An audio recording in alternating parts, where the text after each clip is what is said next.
취임 전부터 범죄와의 전쟁 그리고 불법 이민자 추방을 강조한 트럼프 미국 대통령. And it's time for America to wage war on the cartels. 트럼프 대통령 본인이 직접 예고한 대로 일련의 정책을 강하게 밀어붙이고 있습니다. 특히 베네수엘라 국적자를 포함한 260여 명을 베네수엘라를 기반으로 한 국제범죄 조직 트렌데 아라과의 조직원으로 간주하고 일부를 1798년에 제정된 적성국 국민법을 적용해 즉각 엘살바도르로 추방한 사례는 미국 내부에서 법적, 사회적, 정치적 논란으로까지 확산하고 있는 양상입니다. Well, this is a time of war because Biden allowed millions of people, many of them criminals, many of them at the highest level.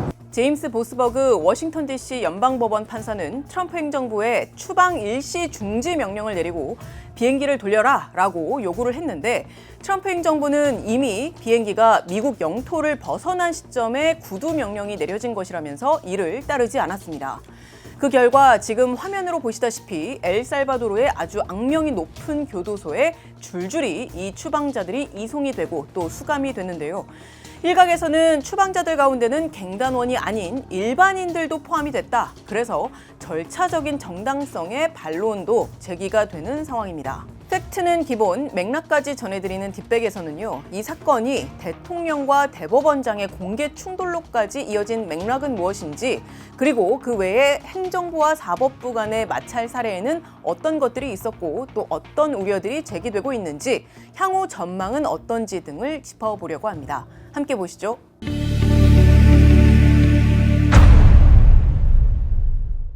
앞서도 말씀드렸지만 이번 사건은 이례적으로 사법부 최고 수장인 대법원장까지 공개적인 입장 표명에 나설 정도로 논란이 확산하고 있습니다. 트럼프 대통령은 기본적으로 자신이 유권자들이 원하는 일을 하고 있다. 그리고 이번에 추방된 이들이 모두 악랄하고 폭력적인 범죄자다. 이런 강경한 인식을 보이고 있는데요. 이런 인식 아래 이 조치에 제동을 건 판사 개인을 겨냥해서요.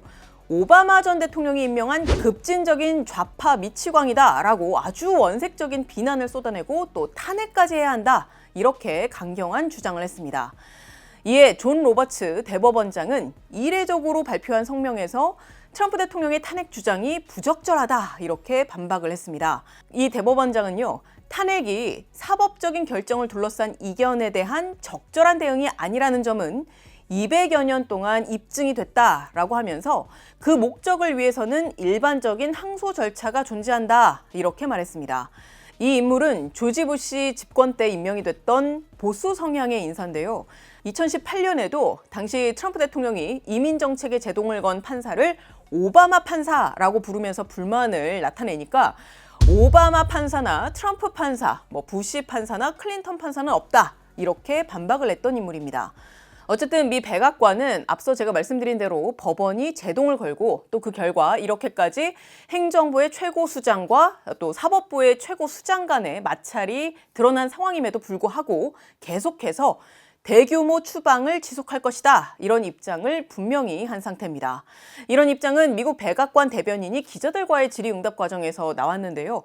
해당 브리핑에서도 보면 이 절차의 적법성이라든지 정당성에 대한 우려를 제기하는 기자들의 질문에 백악관은 아주 단호한 입장을 확인하는 걸 보실 수가 있습니다. For people who have due process questions about making certain that there wasn't anyone who was swept up who did not meet the criteria that you laid out, is there a way for the administration to provide more detail about how that was determined, who the individuals were that met this deportation order? Yes, I can assure the American people that Customs and Border Patrol and ICE and the Department of Homeland Security are sure about the identities of the individuals who were on these planes and the threat that they pose to our homeland. They take this incredibly seriously. They are putting their lives on the line to deport these designated terrorists from our country, and they should be trusted to do that. And that's exactly what the American people elected this president to do. This will be challenged later today in the courts. Does the president, does this allow him to defy the court order without having this the checks and balances and the separation of power? No, in fact, this administration acted within the confines of the law, again, within the president's constitutional authority and under the authority granted to him under the Alien Enemies Act. We are quite confident in that, and we are wholly confident that we are going to win this case in court. 네, 앞서 보신 것처럼 기자들도 또 많은 우려들을 쏟아냈죠. 그런데 기자들이 이렇게 질문을 한 이유는요. 일부 가족과 또 이민 변호사들이 그 추방된 인원 중에 갱단과 무관한 이들이 있다 이렇게 주장했기 때문이었는데요. 한 여성은 자신의 전 남편이자 프로축구 코치가 범죄 전력이 전혀 없으며 베네수엘라 마두로 정권에 반대하는 시위에 참여한 이후에 합법적인 입국 절차를 거쳐서 미국으로 갔지만 도착 직후에 구금이 됐다가 엘살바도르 교도소로 보내졌다 이렇게 주장을 했고요. 한 변호사는 자신이 변호하는 30대 예술산업 종사자가 있는데 그저 문신이 있다는 이유로 의심을 받고 법정 심리가 없이 추방이 됐다 이렇게 얘기하기도 했습니다. 네, 그런데 트럼프 행정부와 사법부가 서로 다른 판단을 내리고 더 나아가 마찰로까지 이어진 사례는 이번이 처음이 아니지 않나요? 네, 맞습니다. 그 트럼프 행정부와 사법부가 서로 다른 판단을 내리고 더 나아가서 마찰로까지 이어진 사례는 이번이 처음이 아닙니다. 미국 법원은 그 트럼프 대통령이 취임한 이후 행정명령 등을 통해서 강행하고 있는 어떤 여러 정책에 지속적으로 중단 명령을 내리고 있거든요. 비교적 최근 사례부터 살펴보자면 이렇습니다. 메릴랜드주 연방법원 판사가 일론 머스크가 이끌고 있는 정부 효율부의 그 미국 국제개발처를 해체한 조치가 헌법을 위반했을 가능성이 높다 이렇게 판결을 한 바가 있습니다. 그리고 정부 효율부가 추가적인 감축을 진행하는 걸 무기한, 금지하기도 했거든요. 그리고 트럼프 대통령이 부모가 불법 체류자인 경우 미국에서 태어난 아이에게 시민권을 부여하지 않는 행정명령을 시도한 바가 있는데요. 이것도 역시 여러 연방법원 판사들이 전국적으로 제동을 건 바가 있습니다. 해당 행정명령을 기각한 판사들은 이 조치가 미국 헌법과 충돌한다 이렇게 판결을 했습니다. 사실 트럼프 1기 행정부 때도 비슷한 일들이 있었죠. 오바마 행정부 시절에 도입이 됐던 불법 체류 청년 추방 유예 프로그램이라는 게 있었는데 그걸 트럼프 1기 행정부가 폐지하려고 했더니 연방 대법원이 이 프로그램을 즉시 종료할 수 없다라고 2020년에 판결한 바가 있습니다.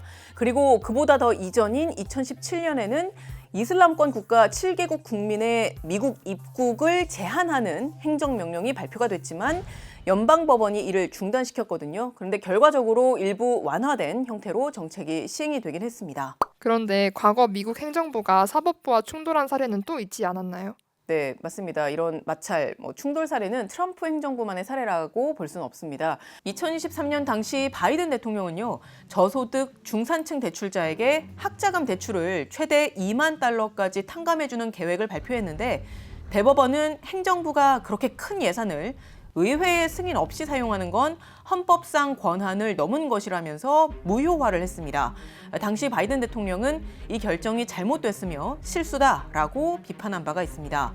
사실 바이든 행정부 때 대법원에서 로 대 웨이드 판결을 사실상 폐기한 일을 포함해서요. 사법부의 판단에 행정부가 반발을 하고 뒤이어서 행정명령을 내리는 등 추가 대응에 나선 사례들이 있는데요. 그래서 바이든 행정부는 임기 말기에는 대법관 종신 임기제 대신에 18년 임기제로 바꾸자고 하는 등 사법부 개혁을 시도하기도 했습니다만 결과적으로 이렇다 할 변화를 만들어내지는 못했습니다. 1832년에 미국 연방대법원이 우스터대 조지아라는 사건에서 체로키족이 독립적인 정치 공동체이며 조지아주의 법률은 그들의 영토에서 효력이 없다 이런 판결을 내린 바가 있습니다. 근데 그때 당시에 대통령이 앤드루 잭슨 대통령이었는데요. 인디언 강제 이주법 이걸 추진을 한 대통령입니다. 어쨌든 앤드루 잭슨 대통령과 조지아주 정부가 이 판결을 인정을 하지 않았어요. 그래서 판결은 거의 효력을 발휘를 하지 못했습니다. 1835년에 그 일부 체로키족 대표들이 이른바 뉴 에코타 조약이라는 것에 서명을 하면서 체로키족은 사실상 조지아주에서 추방을 당했고요. 이후 눈물의 길이라는 것을 통해서 오클라호마로 강제 이주가 된 바가 있습니다. 이 역시 사법부에서 판결을 내렸는데 그거에 대해서 행정부에서 받아들이지 않은 사례라고 보실 수가 있겠습니다. 그 다음에 1930년도 사례도 말씀을 드릴게요. 1930년대에 뉴딜 정책을 추진한 프랭클린 루스벨트 대통령이 뉴딜의 역점 사업에 대해서 이제 지속적으로 대법원의 위헌 판결을 받은 바가 있습니다. 그래서 이제 당연히 화가 났겠죠. 그래서 루스벨트 대통령이 1937년에 사법 절차 개혁 법안이라는 걸 통해서 대법관이 만 70세 6개월이 지나도 은퇴를 안 하면 추가로 대법관을 지명하는 방안을 제안하기도 했습니다. 그런데 이거는 삼권 분립 원칙 훼손 논란 속에 무산이 됐어요. 이후 대법원이 뉴딜 정책을 인정하는 방향으로 판결을 내리면서 사법부와의 갈등은 결과적으로 좀 완화가 된 바가 있습니다. 불법 이민자가 아닌 합법적인 체류자들도 불안해하고 있다는 기사를 봤는데 이게 사실인가요? 네, 그러니까 비단 이번 사건 때문만이라고 보기는 좀 어렵긴 한데요. 그 말씀하신 것처럼 전반적으로 트럼프 행정부에서 불법 이민자 문제에 대해서 엄정하게 대처하겠다. 이런 그 트럼프 행정부의 기조 아래 합법적으로 영주권을 갖고 있는 분들도 좀 우려하는 기류가 포착이 됩니다. 미국의 여러 대학교들이 그 학생과 교원들을 대상으로 이제 해외 여행을 할 때 각별히 주의해야 한다. 뭐 이런 주의를 주고 있다고 합니다. 예를 들면 컬럼비아대는 미국이 아닌 다른 국적의 학생들한테 그 각별한 주의를 기울일 것을 권고했어요. 특히 예를 들면 뭐 아프가니스탄, 쿠바, 이란, 리비아, 북한, 파키스탄, 소말리아, 수단, 뭐 시리아, 베네수엘라, 예멘 출신 학생들에게 필수가 아닌 해외여행을 자제하라. 그러니까 꼭 가야 하는 사정이 아니면 가급적 가지 마라. 왜냐면 돌아올 때 어떤 상황이 벌어질지 모르니까 좀 주의해라. 이런 취지로 이야기를 했다고 합니다. 브라운 대학교도 레바논 출신의 브라운대 조교수가 있는데 이 사람이 전문직 취업 비자를 갖고 있었음에도 불구하고 과거 헤즈볼라 지도자의 장례식에 참석을 했다는 이유로 공항에 구금이 됐다가 레바논으로 추방당한 사례가 있어서요. 이 사건을 계기로 국제학생, 그러니까 이제 미국 국적이 아닌 다른 나라 국적의 학생들과 교직원들한테 해외 여행을 자제하라고 권고했다고 합니다. 이 대학은 캠퍼스 전체에 이메일을 보내서 각별한 주의 차원에서 비자 그리고 영주권을 가진 외국인 구성원들에게 개인적인 어떤 해외여행을 연기하거나 미루도록 요청을 했습니다. 그러면 앞으로도 이런 일들이 더 많을 거라고 볼 수 있을까요? 향후 전망이 궁금합니다. 네, 그 여러분도 혹시 체감이 되시는지 모르겠는데요. 트럼프 행정부가 출범한 지 불과 2달 정도밖에 되지 않았거든요. 그래서 저희가 지난번 영상에서 트럼프 대통령이 그 미국의 국민들에게 확약을 한 의회 연설의 약속들을 정리해 드린 바가 있는데요.